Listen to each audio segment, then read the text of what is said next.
Fairy Tales by the Brothers Grimm. Briar Rose.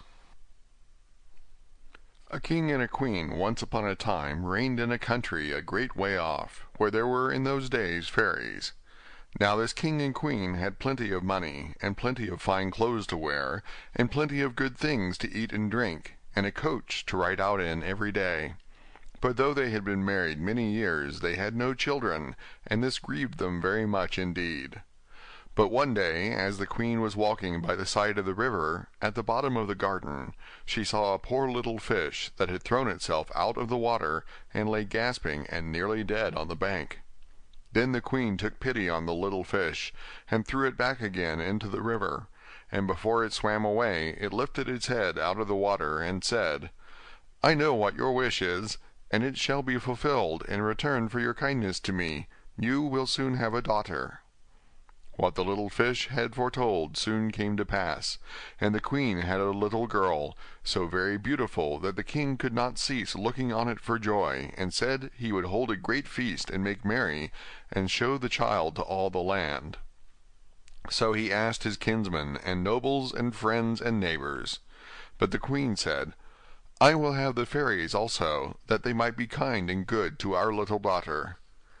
Now there were 13 fairies in the kingdom, but as the king and queen had only 12 golden dishes for them to eat out of, they were forced to leave one of the fairies without asking her.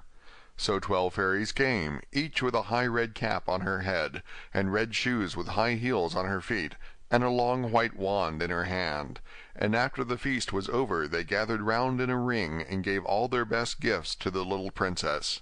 One gave her goodness, another beauty, another riches, and so on till she had all that was good in the world.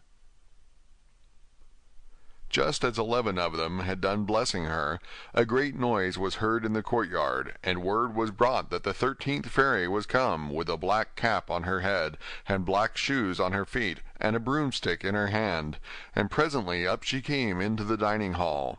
Now as she had not been asked to the feast, she was very angry, and scolded the king and queen very much, and set to work to take her revenge. So she cried out, "The king's daughter shall in her 15th year be wounded by a spindle and fall down dead." Then the 12th of the friendly fairies, who had not yet given her gift, came forward, and said that the evil wish must be fulfilled, but that she could soften its mischief. So her gift was, that the king's daughter, when the spindle wounded her, should not really die, but should only fall asleep for 100 years. However, the king hoped still to save his dear child altogether from the threatened evil, so he ordered that all the spindles in the kingdom should be bought up and burnt.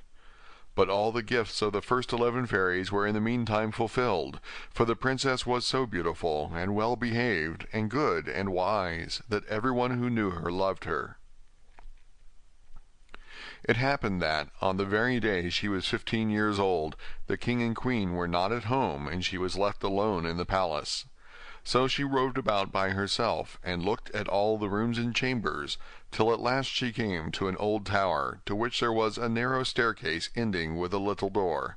In the door there was a golden key, and when she turned it, the door sprang open, and there sat an old lady spinning away very busily. "Why, how now, good mother?" said the princess. "What are you doing there?"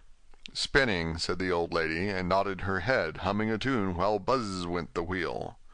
"How prettily that little thing turns round," said the princess, and took the spindle and began to try and spin.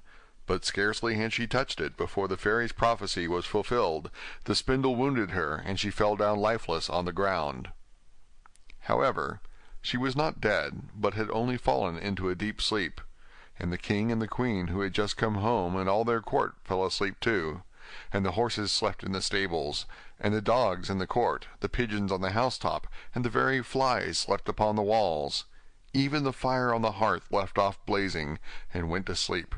The jack stopped, and the spit that was turning about with a goose upon it for the king's dinner stood still, and the cook, who was at that moment pulling the kitchen boy by the hair to give him a box on the ear for something he had done amiss, let him go, and both fell asleep. The butler, who was slyly tasting the ale, fell asleep with the jug at his lips, and thus everything stood still and slept soundly. A large hedge of thorns soon grew round the palace, and every year it became higher and thicker, till at last the old palace was surrounded and hidden, so that not even the roof or the chimneys could be seen. But there went a report through all the land of the beautiful sleeping Briar Rose, for so the king's daughter was called. So that from time to time several kings' sons came and tried to break through the thicket into the palace. This, however, none of them could ever do, for the thorns and bushes laid hold of them as it were with hands, and there they stuck fast and died wretchedly. After many, many years there came a king's son into that land, and an old man told him the story of the thicket of thorns, and how a beautiful palace stood behind it, and how a wonderful princess called Briar Rose lay in it asleep with all her court. He told, too, how he had heard from his grandfather that many, many princes had come and had tried to break through the thicket, but that they had all stuck fast in it and died. Then the young prince said, "All this shall not frighten me. I will go and see this Briar Rose." The old man tried to hinder him, but he was bent upon going. Now that very day the 100 years were ended, and as the prince came to the thicket he saw nothing but beautiful flowering shrubs, through which he went with ease, and they shut in after him as thick as ever. Then he came at last to the palace, and there in the court lay the dogs asleep, and the horses were standing in the stables, and on the roof sat the pigeons fast asleep with their heads under their wings.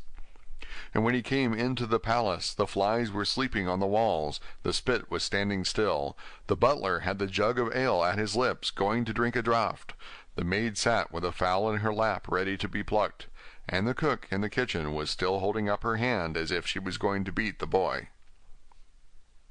Then he went on still farther, and all was so still that he could hear every breath he drew, till at last he came to the old tower, and opened the door of the little room in which Briar Rose was, and there she lay, fast asleep on a couch by the window.